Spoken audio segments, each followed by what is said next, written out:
Hi everyone, my name is Kayla and welcome back to Kay's Hidden Shelf where we talk about books. Today is another reading update and I haven't done one of these since I think mid to early December in 2024, so it's been a little while, almost a month. And while I didn't read much in December because of the holidays and how crazy things get, I did manage to read 2 books since the last update, and I've got 2 on the go currently, so we're going to talk about those. And I mean, it's a pretty decent blend, I would say, of genres. I've got some fantasy, I've got some literary fiction, and I've got even a poetry book. So let's start with that one, and that is Sandre Mory by K.E. Andrews. Now, if you're not familiar, K.E. Andrews is the same author who wrote Hills of Heather and Bone, which is one of my top reads. She has a few different genres that she's written, and I think I've read most of her books to this point. And of course, I wanted to try her poetry book. Now, first of all, the paperback is actually quite impressive in terms of its format. The interior, and I'll show a video of it here, but the interior is colored. The title chapters, there are the headers for each poetry or piece of poetry is colored as well, which is not something I was expecting out of a small paperback for poetry. Now, Sandre Mory perfectly captures the tone and the theme of the poetry inside, the poems inside, and I'll read you the description that's included within the book so you have an idea of what they both mean. Sandre is the realization that each random passerby is living a life as vivid and complex as your own. Mory, the desire to capture a fleeting experience. And that sums it up beautifully. These poems are a collection of the author's experiences, thoughts, and just beautifully captured in a simplistic poem for each one. Now, I don't have a lot of experience with poems. I will say that. I do struggle sometimes with reading poetry. Mainly for me, poetry is something to be performed, and I grasp it much easier and it hits a lot harder when performed. So, poetry is new to me. I've read a couple of poetry books over the years, but I really enjoyed this because it is just simplistic yet beautiful. It captures moments that most of us, I think, can relate to. And there's one poem in particular that I wanted to read for all of you. And I actually reached out to the author. She gave me her permission to read it here for all of you, just as an example of what you are in for when you read this. Cracked indigo. Shattered shards tear through the indigo shroud. Constellations unravel in white hot threads as galaxies shudder and explode. The sky spills out diamond stars, each one illuminated in blinding brilliance before crashing to the earth. No screams heard or inkling of thoughts, only fissures of moments cracking as the shell of existence breaks. White ruins jut through blackness like bones, and the edge of the world crumble away until only thundering silence remains. It's just beautiful, in my opinion. I love her way of describing simplistic moments in life or big moments in life as well. And while not all of these poems hit quite as hard as others, it was a variety. And I love that because not everyone's life experiences and what they're going to relate to is going to be the same. And so there was definitely quite a few in here that caught my eye, plenty that I loved. And while not all of them hit really well, I think this is a great little collection of poems. And if you're considering checking out poetry or adding a new poetry book to your collection, Sandre Mory by K.E. Andrews might just be one to check out. After that, I decided to dive into something a little different from my normal reading, but one that I really wanted to read for a while. And it just broke my heart and made me cry, which I have not cried from reading a book since the Sword of Kaigen back in like 2019, 2020. So yeah, this one, it was heartbreaking, beautiful, satisfying, and devastating all at the same time. And that is the Traveling Cat Chronicles by Hiro Arikawa. Now, this I've already done a full review video, so if you want my full insights on this book and just yeah, the entire experience that evolved from it, go check out the video in the cards and the link in the description below if that's easier. But yeah, it's it hurts. It hurt to read, but it was so good. So this is Japanese literary fiction. It follows Nana, the cat, who is named so for his crooked tail, which looks like the number 7. And it starts with him as a stray and how he meets his soon-to-be owner, Satoru, and the adventure they go on 5 years later. So it starts early in their relationship, and then we jump 5 years ahead to when Satoru needs to go on a trip across Japan. He takes Nana with him. And while it seems like it's just going to be a nice trip between owner and companion cat, it's a little bit more heartbreaking than that. The story itself is told through Nana's eyes, apart from flashbacks, where Satoru is meeting up with 3 of his childhood friends or friends from his school years. And through those meetings that we get to see through Nana's POV, we also get flashbacks as to how these friends met and inevitably what happened to their relationship over time.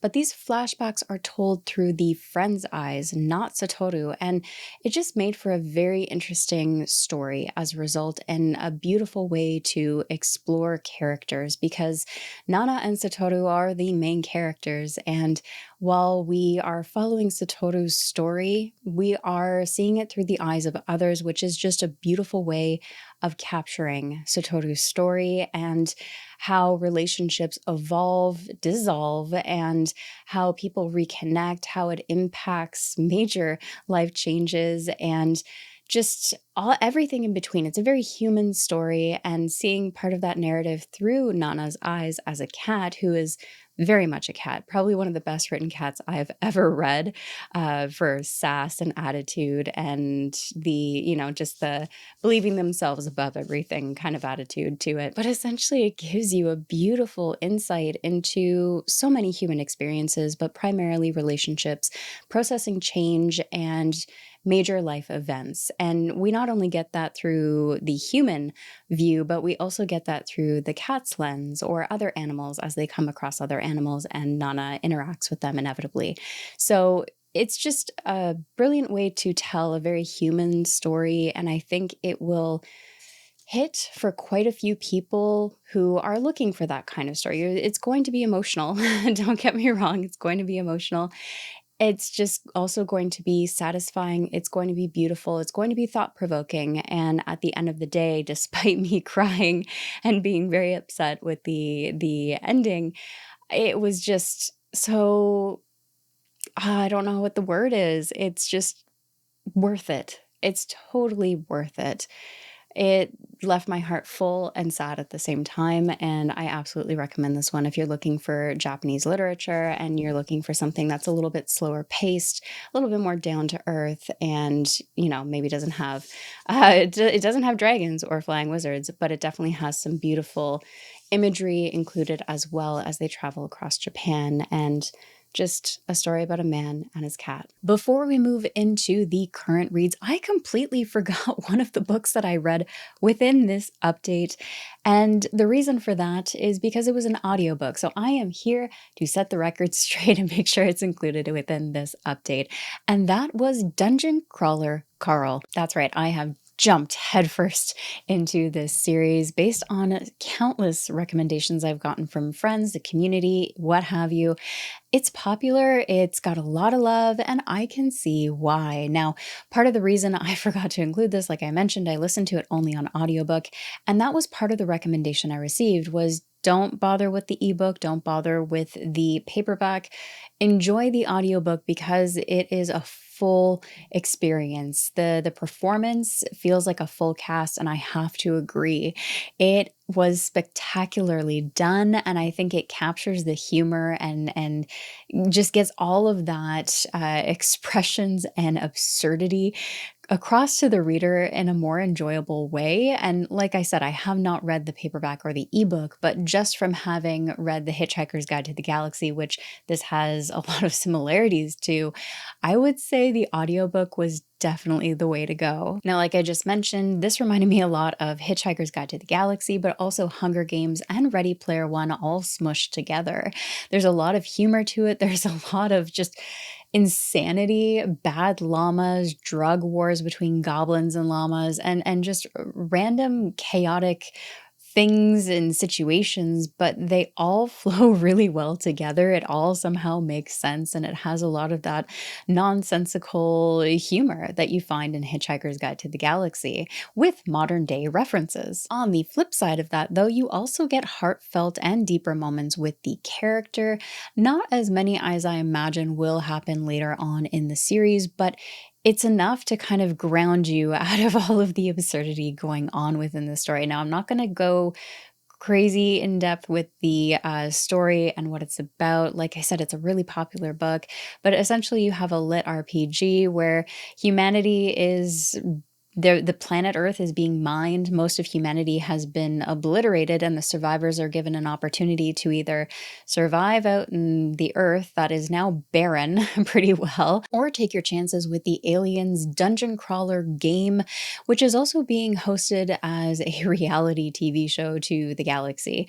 And if you die, you die. But if you survive, yay, good for you. You get to go on all kinds of alien reality TV shows or interviews, and hopefully you stay popular and don't die. So as you imagine, we follow Carl, who is now a dungeon crawler, along with his ex-girlfriend's show cat, a Persian called Princess Donut, and it goes from there, and it is wonderfully done. It's thoughtful but planned and just insane at the same time. Some of these scenes, I don't know what the author was on when they came up with some of this stuff or where they referenced it from, because some of these situations, or even the bosses, for example, because this is a dungeon crawler, it's just really thoughtfully planned, and there was a lot that kept me interested. But mind you, halfway through, the middle section of the book did feel a lot like grinding. So if you're familiar with that in video games, essentially leveling up and doing little battles here and there to try and gain experience and level up your character, that's the same kind of concept around the middle of the book, and that was a bit of a lull for me.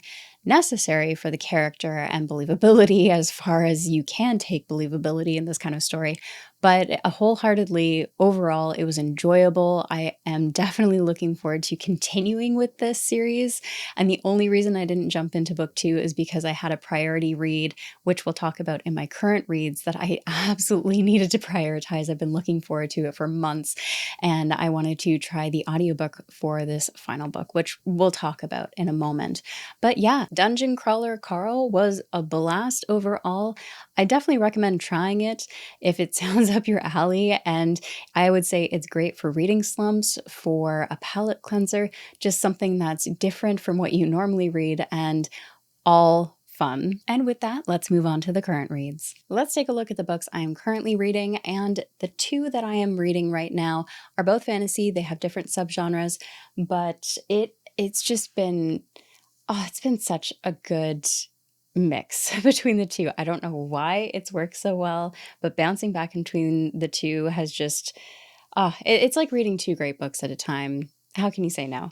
The first one I started pre-release, so I actually received a physical ARC from the author in exchange for an honest review. Thank you again to the author for that. But I didn't read quite fast enough. I'm a bit of a slow reader at times, and so unfortunately I did not get to finish this prior to release. However, that means you can go pick it up for yourself if it piques your interest. And this is A World Without Humans, and that is Lightfall by Ed Crocker. Now, this world is filled with vampires, werewolves, sorcerers, magic, and the Greys. And essentially the backstory of this world is that they kind of lived in a primal state for quite a while, at odds with one another in these species, until eventually they came to an arrangement and built a society and, cultures, and became a little bit more civilized. Eventually they made this city called Lightfall, which they were forced out of by these mysterious Greys. They were able to essentially weasel them out, overpower them, and have had them on the run ever since. And I believe it's been a couple centuries, if not a century at least, since that's happened. And we pick up about that time, so about 100 years after the events of these vampires and werewolves being forced from their beautiful home that they had created and this beautiful city that was essentially described as a mastery of its art and style and the peak of their civilization. Now, this is multi-POV, so we do get multiple perspectives. The first that we do meet is the First Lord Azuri, and the introduction to him is quite grim, but I think it beautifully sets the tone for the type of story that we're in for. There's politics, there's danger, there's a need for survival and protection of your family, but at the same time, you have a little bit of a snobbish, arrogant level of these beings that were introduced to, these vampires. And then you have the lessers. There's a classism here within the vampires themselves. And it's just a fascinating build and structure of the society that we get to see. And the other POV that we get in addition, so far as I've met, because I'm still early on in the book, is Sam, who is a maid within the First Lord Azuri's home. And she's a newer vampire. She has not seen Lightfall. She's only read about it in books, which is one of the reasons why I love her, is she is book and library obsessed, and she is trying to get out. So the plot here, as far as I can tell, is that the First Lord's son has been murdered, and Sam inevitably ends up finding herself tangled into whatever kind of situation is going on with the son's murder. And like I said, she's trying to get out. She wants to live a better life, a free life, but no vampire has been able to do that outside of the new city walls that they have made because of the Greys. And so I'm really curious to see where this goes. I'm loving the world and how it's all structured, the classism that's part of it, and the politics that are inevitably just gonna, I just imagine, gonna take off. And I want to know. So far, this has been a blast. Now, because I also did not finish this prior to its release, I ended up going to get the audiobook because that is available as well. And you know I love my immersion reading. So I'm going to be listening to the audiobook in addition to reading the physical copy. And I'm just so excited to keep reading. That's all I can say. Last but not least, I am reading a book to close out one of my favorite series, and I'm so sad, but I'm so excited at the same time, and that is The Fury of the Gods by John Gwynne. I'm around 116, 17 pages in so far. I am just loving being back with the characters, the world, and like I said, I'm just so sad that this is going to be the end of the Bluntsworn saga, and it's the final battle. I'm just... yeah, I'm happy and sad at the same time, and it's been so good. It's been so good. It's just all action. It's all intensity at this point, and there are so many unknowns and so many things to wrap up, and I don't know how it's going to be wrapped up in just like 400 pages from here, but apparently it will. And anyway, I am just gushing at this point, but yes, I am so excited to be back in the world. I still think Guthar, I'm going to pronounce all the names wrong, but Guthvar, I'm pronouncing it wrong, but he's an absolute snake and a weasel. That's all I can say. That's all I can say. And I don't want to spoil anything because book 2, Hunger of the Gods, left off with a bit of a cliffhanger. And what I will say, because I don't want to spoil anything, what I will say for those who have not tried this is a Norse-inspired fantasy. John Gwynne is just phenomenal with his storytelling. And from where it left off with the cliffhanger, it continued in a direction that, one, I didn't expect, and two, I'm just purely on the edge of my seat. Now, I read Hunger of the Gods quite a while ago. I did not do a reread because I did not have time for that. And yet it feels like coming home. I still remember I won't say everything because that's just inaccurate, but I will say I remember quite a bit. And there's a story thus far to give you a bit of a recap at the beginning. But I'd have to say Orca is still one of my favorite characters within the series. Elvar is getting, I think, a little bit more interesting to me. Guthvar, like I said, he's just a Weasley snake. And then you have Varg, who is just progressively grown on me since the beginning because I wasn't sure about him at the beginning. But you're going to find multi-POV storytelling in this with just, it's so worth it. Just pick it up. That's all I can say. And it's bittersweet for me to be able to continue and finish out this trilogy. But I'm so excited, and I'm so excited to do a final series wrap up with it as well. So that is what I have been reading. And like I said, it's just been so good to have two great books side by side, reading them one after the other, and being able to swap between two very different subgenres as well, vampires and werewolves versus Norse-inspired mythology, fantasy. So yes, absolutely been a fantastic reading period for the beginning of January, and hopefully the rest of the month turns out this great as well. I would love to know though, what are you reading? How has your reading year kicked off so far? Leave your comments below. I always love hearing from you. And as always, thank you so much for watching, and take care of yourselves.